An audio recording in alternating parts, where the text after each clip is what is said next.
그날은 애인들끼리 모이는 자리였습니다. 그 자리에 제 아내가 있었습니다. 오늘의 이야기 시작합니다. 오빠들 끝까지 함께 해주세요. 저희 부부는 특별히 문제랄 게 없었습니다. 둘 다 일을 하고 있었고, 그래서 각자의 하루를 서로 존중하는 편이었어요. 잠들기 전이면 서로에게 사랑한다는 말을 자주 했고, 그 말이 어색하게 느껴진 적도 없었습니다. 저는 아내가 저를 위하고 있다는 걸 늘 느끼고 있었고, 그래서 이 관계가 흔들릴 거라고는 생각해 본 적이 없었습니다. 그때까지는 말이죠.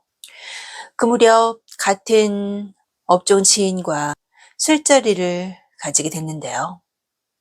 특별한 자리는 아니었고, 그저 얼굴이나 보자는 정도였죠.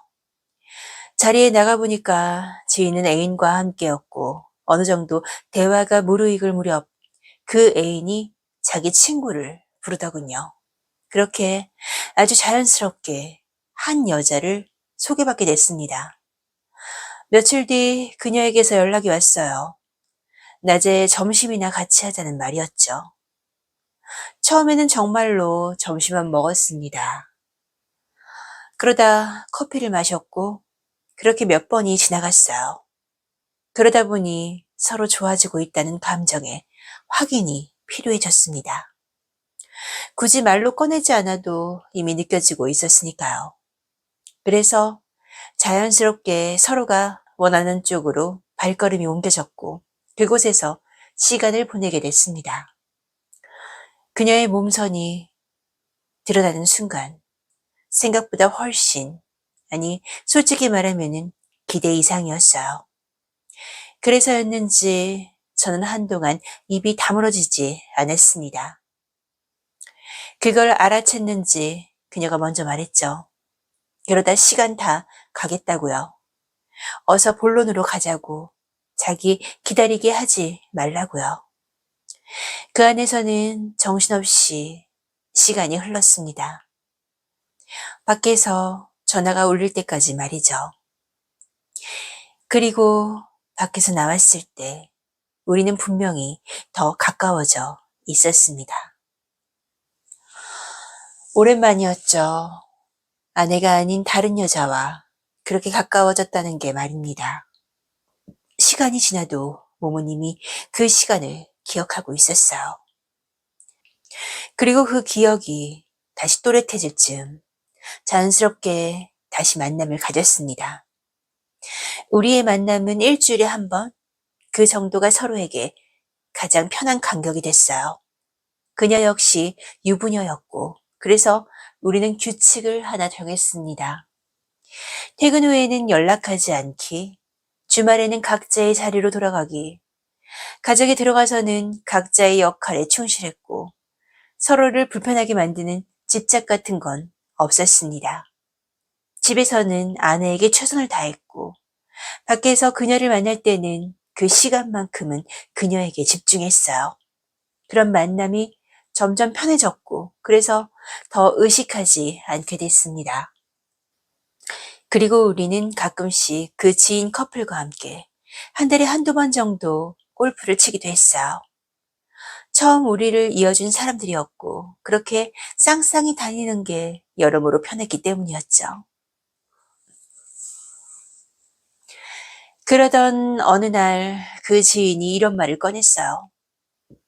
이번에 우리 같은 커플들끼리 나가는 골프 대회가 하나 있는데 같이 나가보는 게 어떻겠냐고요. 저는 별 생각 없이 그러자고 했어요.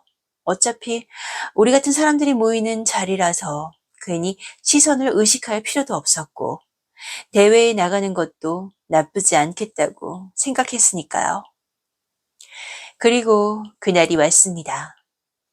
현장에 도착해 사람들을 둘러보던 중 문득 시선이 멈췄습니다. 어디서 많이 본 듯한 뒷모습 하나가 눈에 들어왔거든요. 처음에는 긴가민가 했어요. 아내가 자주 입던 골프웨어였고 그 옆에는 처음 보는 남자가 아내의 허리를 감싸며 웃고 있었습니다. 많은 커플들 중 하나였고 아내는 아직 저를 보지 못한 것만 같았어요. 저는 본능처럼 고개를 돌렸습니다. 너무 갑작스러웠고 너무나 놀랐고 당장 그 자리를 벗어나고 싶었지만 그럴 수 없는 상황이었어요. 아마도 아내 역시 저를 보았을 거예요. 하지만 우리는 아무 일도 없다는 듯 서로를 지나쳤습니다. 모르는 사람처럼, 처음 보는 사람처럼요. 경기는 그대로 진행됐고 그날 하루가 어떻게 흘러갔는지는 솔직히 기억이 잘 나지 않습니다. 배신감과 놀람, 그리고 나 역시 할 말이 없다는 사실이 머릿속을 복잡하게 만들었으니까요. 집에 돌아와서도 그 이야기는 한마디도 꺼내지지 않았습니다. 마치 그날 자체가 없었던 일처럼요. 그리고 며칠쯤 지났을까요? 아내가 먼저 말을 꺼냈습니다. 자기도 할 말은 없다고 하더군요. 이왕 이렇게 된 거 서로 즐기면서 살자고요. 다만 가정만은 지켜야 한다고 했습니다.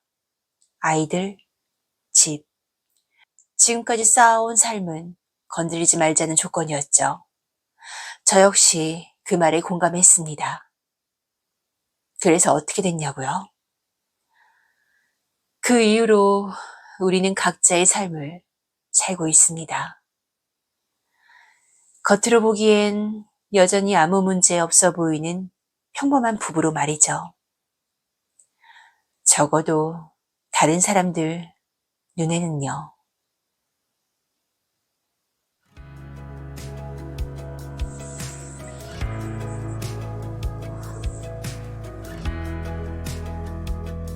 오빠들, 오늘의 사연은 어떠셨나요? 오늘도 끝까지 함께 해주신 오빠들 정말 감사드려요. 구독과 좋아요도 잊지 마세요.